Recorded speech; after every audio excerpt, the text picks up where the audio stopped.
Hello everyone, welcome to my channel. Please subscribe and stay tuned by clicking the bell icon.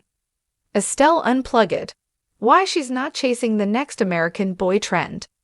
If you were around in 2008, there was no way to avoid the all-consuming success of American Boy, but singer Estelle couldn't care less. As she releases her first new studio album in 7 years, named Stay Alta, Estelle reflects on the expectations to produce another chart topper. She told Metro, "I'm not pleasing everyone, I'm gonna live my life. I have all these records that do well in whatever space they do well in, but they do well because they're truthful to me in that moment, and that's all I care about. When people like it, most times they do because it's authentic." Estelle, 45, shares that she is all about living in the moment and being joyful, rather than looking back and overanalyzing her highs and lows. "American Boy is my biggest song," she says with a shrug. "It is what it is."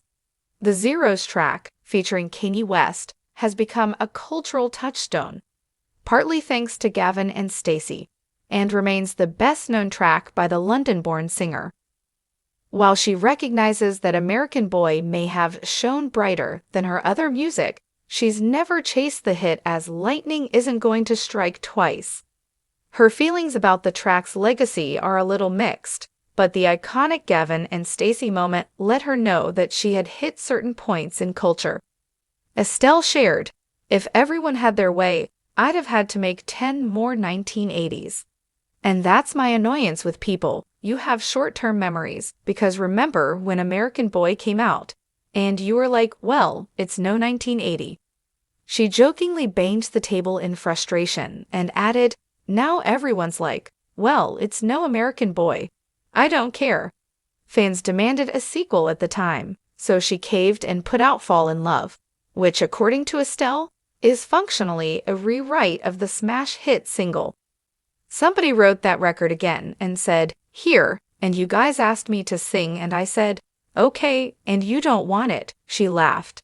After 20 years in the business, the Thank You hitmaker is well aware that songs are going to be compared to each other, so she's done trying to pander.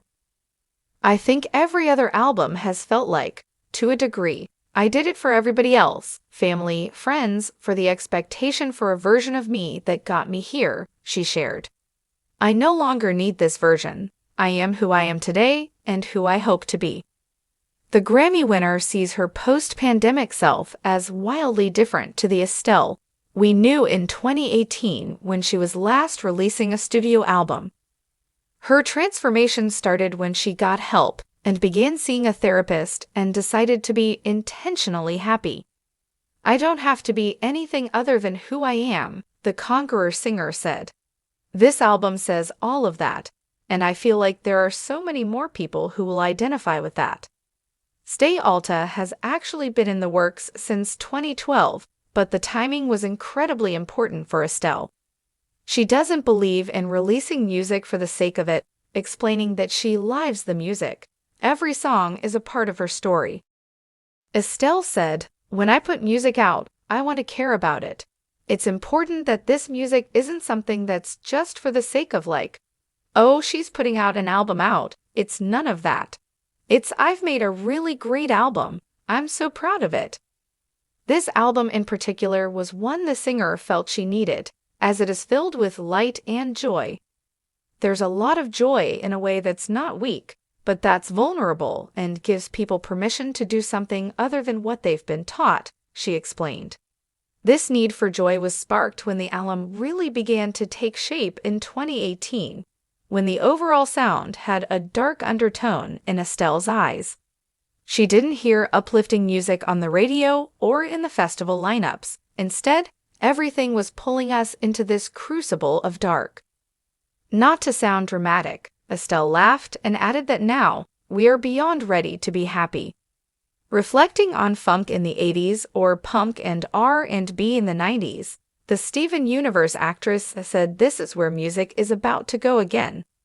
She said, "The world is telling us that everything is going to ***, but we have a choice.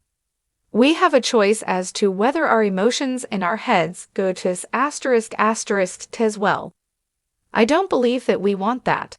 I think we want joy and happiness and to be seen, heard, affirmed, and allowed. We want to be given permission to live. As for the future, whether there's another huge runaway hit in store or not, Estelle plans to take the opportunities as they come, be that on the screen, the page, or in your headphones. Maybe even live from Worthy Farm, as she joked that someone should sneak her on for a mini set at Glastonbury 2025. For her bigger goals, after voicing Garnet in Steven Universe, she has her sights set on an Oscar, but is just putting things in the air and seeing how things unfold.